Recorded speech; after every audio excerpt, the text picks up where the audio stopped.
जी अस्सलाम वालेकुम, मैं हूं रऊफ़ क्लासर और आपके सामने नए वीडियो शो के साथ हाजिर हूं। पहले तो दोस्तों को कहना था जिन्होंने चैनल को सब्सक्राइब नहीं किया चैनल को सब्सक्राइब करें। आज आमिर मतीन साहब फिर मेरे साथ ये मौजूद हैं। को लगता है हमारा मिन्नत अल्लाह कुछ ज़्यादा काम कर गया है। इसी तरह रेगुलर हम कोशिश करेंगे कि अपने शो को इसी तरीके से रिवाइव करें।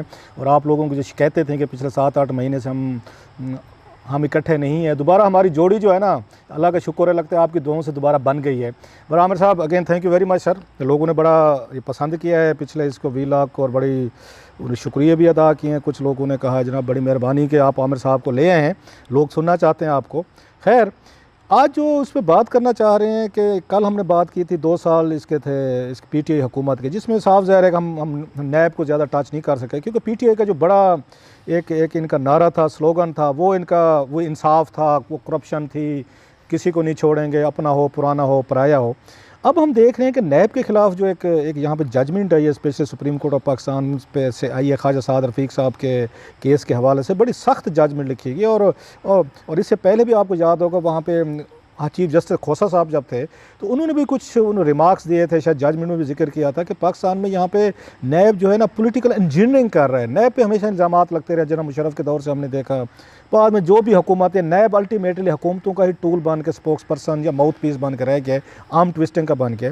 हमने इनके दौर में भी देखा, इमरान खान साहब के दौर में शुरू में तो आए कि हम किसी को नहीं छोड़ेंगे, एक एज तो इनको दिया जा सकता है कि जितने भी केसेस थे वो इमरान खान साहब ने किसी पे नहीं बनाए नैब में, वो नवाज़ शरीफ ने बनाए थे या नवाज़ शरीफ पे या पीपल्स पार्टी ने बनाए थे, दोनों के केसेस है।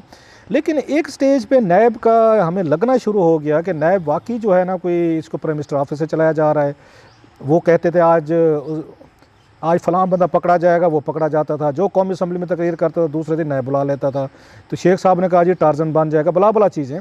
नैब का इसका राइज़ एंड फॉल जो है, ये आप इसको कैसे देखते हैं कि ये डिलिब्रेट है कि इन्होंने नैब को बिल्कुल बेकार करके रख दिया, कि लोगों का दिल भी भर गया है कि छोड़ो यार, कोई अकाउंटेबिलिटी नहीं चाहिए, कोई हमें नैब नहीं चाहिए, बस जो माल बना रहा है बनाने दे, नैब को रहने दें। क्रास साहब, ये सिर्फ इस हुकूमत का नहीं था कि ये इस दफ़ा इस एहतसाब के एजेंडे पे आए। पाकिस्तान की तारीख़ में बहुत पहली दफ़ा हुआ, और वो छोटी बात नहीं थी कि आपने एक प्राइम मिनिस्टर को, जो कि 3 टाइम प्राइम मिनिस्टर हुआ था, जिसका टेन्योर पाकिस्तान की सियासत में सबसे ज़्यादा प्राइम मिनिस्टरशिप का है, उसको ना सिर्फ कि आपने फारिग कर दिया, ताहयात नाअहल कर दिया। इतना बड़ा जब वाक़या हो जाता है तो फिर उसके बाद आपको उसको बैकअप करना पड़ता है। उसके बाद अगर एहतसाब का अमल लगे कि जनाब ये एक बना बनाया ढकोसला है और ये बिल्कुल यूँ पिक एंड चूज़ हो रहा है, तो उसके बाद सारा हमारा जो ढांचा है, इखलाकी ढांचा, सियासी ढांचा, हर किस्म का ढांचा वो बैठ जाता है, बिल्कुल वो बिल्डिंग यूं करके गिर जाती है। फिर सवाल आ जाते हैं, और ख़ास तौर पे आप जैसे और मेरे जैसे लोगों के लिए, जिन्होंने ख़ास तौर पे हम बिलीव करते हैं कि इस मुल्क में एहतसाब बड़ा ज़रूरी है। 25-30 साल से एक लूट मार सिलसिला जारी था और हमने उसकी बड़ी सपोर्ट की हुई है। तो आप जैसे और हमारे जैसे लोग भी, हम भी सवाल करने पे मजबूर हो जाते हैं।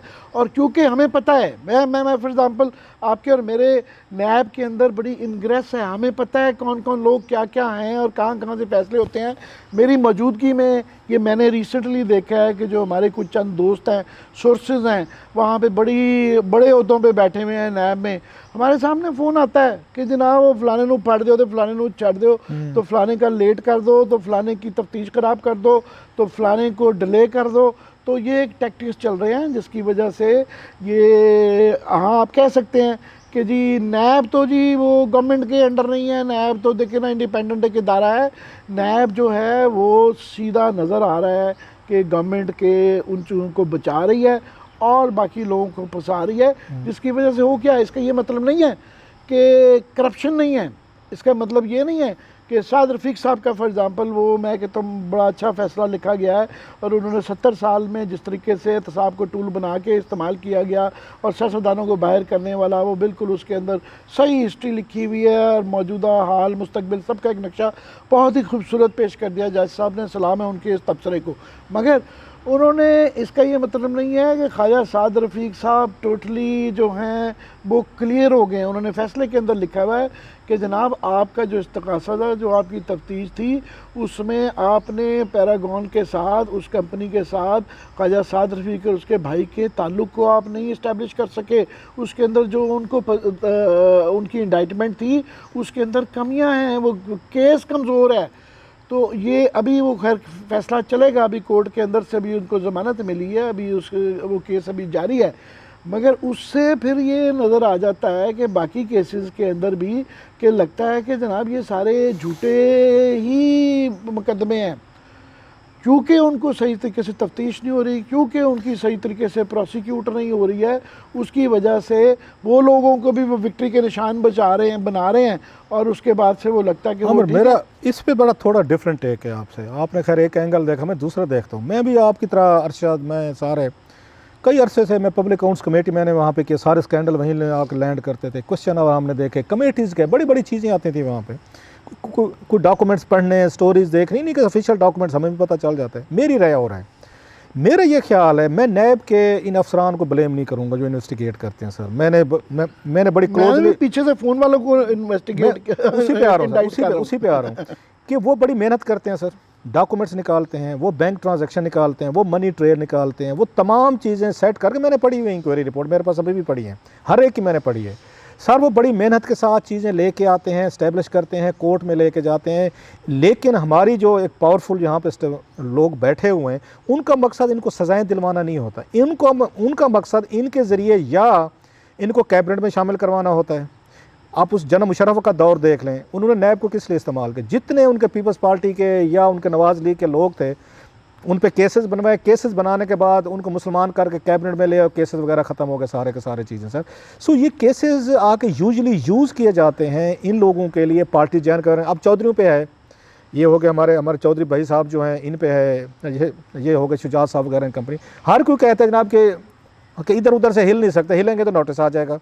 सो नैब जो बेसिकली इस्तेमाल हुआ है कि ये सारे अफसरान चीज़ें लेके जाते हैं, वो आगे से जज साहब सिर्फ एक बात कह देते हैं बगैर विदाउट गोइंग इनटू द, मैं ये भी बताऊँ, नो ऑफेंसेस टू एनीबॉडी, मैं देखी हैं चीज़ें कि यार आपने प्रॉपर इन्वेस्टिगेशन नहीं की। अब क्योंकि मीडिया में बहुत सारे हामी बैठे हुए हैं, इनके सियासतदानों के, उन वजीरों के बेनिफिशरीज भी बैठे हुए हैं, वो एक लाइन पिक करते हैं, आपने इसको प्रॉपर इन्वेस्टिगेट नहीं किया, इसका फलां नहीं किया।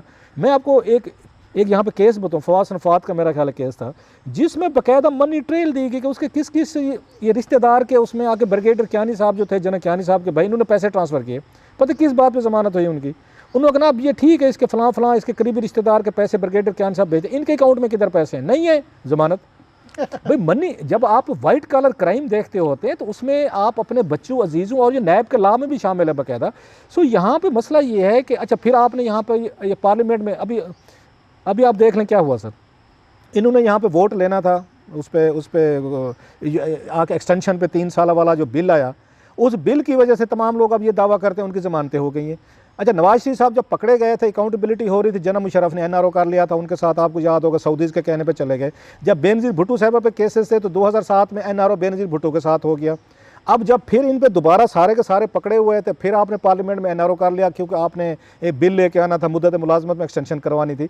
सो ये तमाम नैब वाले कहते हैं यार हम किधर जाएँ, हम ना काम करें तो फिर कहते हैं, उन्होंने कहा ऊपर पॉलिटिकल इंटरेस्ट होते हैं इनके, उस इंटरेस्ट को हमारे लिए यूज़ किया जाता है। अदालतों में कह देते हैं इन्होंने प्रॉपर इन्वेस्टिगेशन नहीं की। उसने कहा हम और क्या करें, मनी ट्रेल साबित करके देते हैं। वाइट कलर क्राइम तो इसी तरीके का होता है। सो मेरा ये ख्याल है कि नैब एक पॉलिटिकल टूल बना दिया, लोगों को इतनी नफरत इसमें से डाल दी है, आप और हमारे जैसे लोग भी हाथ खड़े कर गए, छोड़ो यार ये क्या आपने वहाँ पे आपने ड्रामा बनाया। So basically it was pre planned. इन्होंने प्लान करने के बाद अकाउंटेबिलिटी प्रोसेस को इतना इन्होंने गंदा कर दिया है, हुकूमत ने किया है। अभी इनके वजीरों पे केस है तो नैब उन पे हाथ नहीं डालेगा, लोगों का वहाँ से ईमान उठ गया है। सो ये मेरा ख्याल है एक प्री प्लान इस मुल्क के साथ नुकसान हुआ है कि आप हमारे जैसे लोग भी कहते हैं जनाब इनको लूटने दें, अल्लाह मियाँ पूछे तो पूछे, नैब चेयरमैन कंपनी पूछेगा। आप गवर्नमेंट का बिल्कुल इसमें इंटरेस्ट है कि जो उनका मकसद था, उनके दुश्मनान जो हैं सबको वो जो कहते हैं ना जहन्नम रसीद कर दिया गया है, ये जहन्नम ही बना दी गई है, तो उनको टांग दिया गया है। तो अब इनकी क्योंकि बारी आनी है तो इनको सूट करता है कि ये सारा प्रोसेस ही जो है ना अंडरमाइन हो जाए और ये बदनाम हो जाए, तो एक इनका पॉलिटिकल अपनी बारी आता है। मगर जो मैं कह रहा हूँ वो आप बिल्कुल, मैं भी वही कह रहा हूँ कि जो पीछे से टलियाँ खड़कती हैं, हमें पता है कौन किसके साथ कहाँ पे मिला है जिसकी वजह से छुटा है। अभी सिर्फ ख्वाजा साद रफ़ीक के में केस में आपको और मुझे, जब हम पैरागॉन का सबसे पहले मेरा ख्याल हमने ही इसको रेज़ किया था, हमारे सामने जो उन्होंने खुद इकरार किया हुआ है, फॉर एग्ज़ाम्पल ख्वाजा साद रफ़ीक ने टेलीफोन करके ये मुझे बताया कि आप ये मेरे मतलब कह रहे हैं पैरागॉन के साथ ताल्लुक़, तो मेरा सिर्फ ये मैं बता दूं आपको कि ये जो पैरागॉन कंपनी है, इसके जो मालिक हैं उनसे मेरा बचपन की दोस्ती है। वहाँ पे मेरा जो है लैंड डेवलपमेंट का बिज़नेस है, तो वहाँ पे उनकी पैरागॉन के अंदर मेरा वो दफ्तर भी है, और वहाँ मेरा ख्याल मुझे याद पड़ता है 40 के 46 प्लॉट भी हैं। अब याद रहे कि एक प्लॉट जो है ना वहाँ करोड़ों से ज़्यादा का प्लॉट है। तो मैंने कहा खालिद साहब ये 3 चीज़ें जो आप बता रहे हैं यही काफ़ी हैं कि आपका उनके साथ ताल्लुक़ है, और आप कह रहे हैं मेरा ताल्लुक़ नहीं है। मैंने ये टीवी पे दोहराई हुई है, जितना हमें खुद ख्वाजा साहब बता चुके हैं, अपना एडमिशन कर चुके हैं ताल्लुक़ का, वो अदालत के नैब के उसमें वो नज़र नहीं आता। तो आपको और मुझे भी अगर दे दें, या मोहल्ले से कोई लड़का पकड़ के अगर उसको पकड़ा देंगे जनाब ये तफ्तीश करें, तो इससे बेहतर ऑफ कोर्स कहीं ना कहीं बैठ के ये फैसले हुए हैं, और हमें रिपोर्टें आती रहती हैं कि फ़लाने गेट नंबर से फ़लाना मिला, तो आज उसकी छुट्टी हो जाएगी, तो अब उसकी बेल हो जाएगी, तो हमें वो भी इतलाएँ मिलती हैं।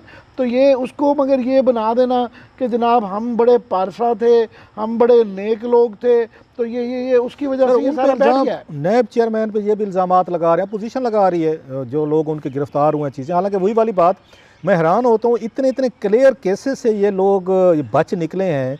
और मैं फिर कहूँगा कि नैब के पास सारी चीज़ें थी, नैब को रोका गया, या जहाँ पे इंसाफ होने थे उन्होंने एक ही वन लाइनर, आप हर केस में उठा के देख लें एक लाइन ज़रूर आएंगे, नैब ने प्रॉपर इन्वेस्टिगेशन नहीं की जनाब। इसमें आपने ना इसमें वो नहीं की, मेहनत नहीं की। हालांकि अच्छा नैब वाले कहते हैं, वो एक और बात बताते हैं, वो कहते हैं कि यहाँ वाइट कलर क्राइम के लिए जहाँ पे स्पेशलिस्ट चाहिए आपको इन्वेस्टिगेट करने के लिए, वहाँ पे स्पेशलिस्ट जज भी चाहिए जो इन चीज़ों को समझे कि वाइट कलर क्राइम के आप लिंकेजेस आप इस्टेब्लिश करते हैं तो किस तरीके के करते हैं। ये कोई आपका वो तो कत्ल तो नहीं है ना कि 302 है कि 2 मुलजिम लेके आप आते हैं, उनको एक बंदा गवाही देता है जी मैंने इनका असला देखा, गोली मारते देखा और ये बंदा मार गया, तो फांसी लगा देते हैं। भाई गवाही ज़रूरी ना, फिजिकल आपकी प्रेजेंस।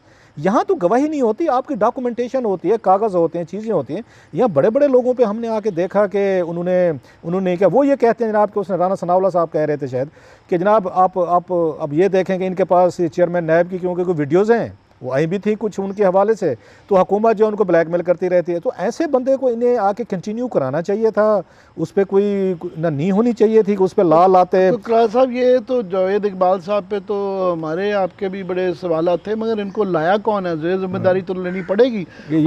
सिलेक्शन तो नून लीग ने और पीपल्स पार्टी ने की। अगर आप ये कहें कि जी हमें फलानी जगह से फ़ोन आए थे, तो फिर भूखते हैं, फिर वहाँ उस वक्त खड़े होना था ना, कि इसको ना करनी चाहिए थी। इनको नहीं नज़र आता था कि ये आगे क्या होने जा रहा है। अगर जावेद इकबाल साहब पे इल्ज़ामात हैं तो लेके ये आए हैं, तो कसूरवार ये हैं।